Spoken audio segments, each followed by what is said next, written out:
L'Amazonie, le bassin du Congo et Bornéo-Mékong représentent 80% des forêts tropicales à travers le monde et regroupent les 2/3 de la biodiversité terrestre. Le sommet des 3 bassins forestiers qu'abritera Brazzaville du 26 au 28 octobre 2023 entend faire progresser l'ambition pour la protection et la gestion durable des forêts tropicales qui jouent un rôle majeur dans la régulation du climat en séquestrant d'immenses volumes de CO2. Il abrite par ailleurs une faune et une flore exceptionnelles. Depuis plus de 10 ans, l'environnement et le développement durable sont une composante essentielle de la diplomatie congolaise. À la tribune de la COP27, en sa qualité de président de la Commission climat du bassin du Congo, Denis Sassou Nguesso réaffirmait encore que son pays avait rehaussé ses ambitions en prenant en compte la lutte contre le changement climatique avant d'inviter les autres acteurs à préserver leur espace de vie. Après tant d'annonces depuis des années et tant de promesses non tenues, le temps est venu de passer aux actes concrets.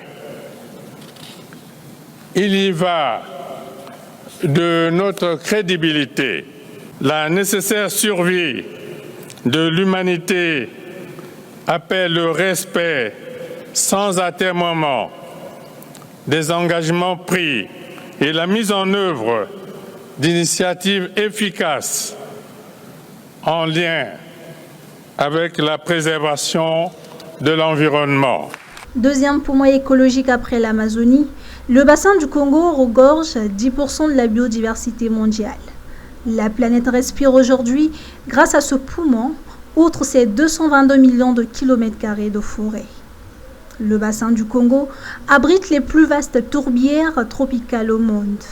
En effet, fasciné et façonné par la nature, motivé par le destin et guidé par la terre, l'homme du manguier et du fleuve, symbole de la biodiversité et de l'écosystème, marque son attachement à la protection de l'environnement depuis fort longtemps. Le chef de l'État congolais, Denis Sassou Nguesso, a très tôt perçu la relation entre l'homme et cet univers dont il a su capter la force vitale dans un élan quasi culturel, voire initiatique.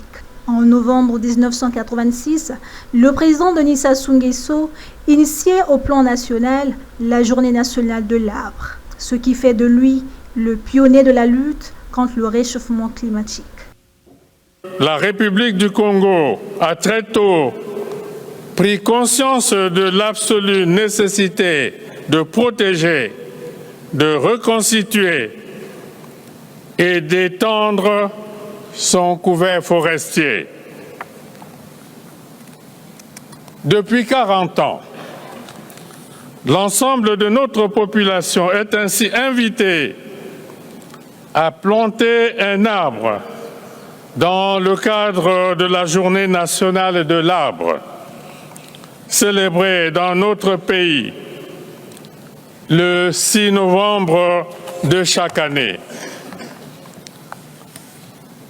C'est ce type d'action volontariste, jointe à un code forestier rigoureux,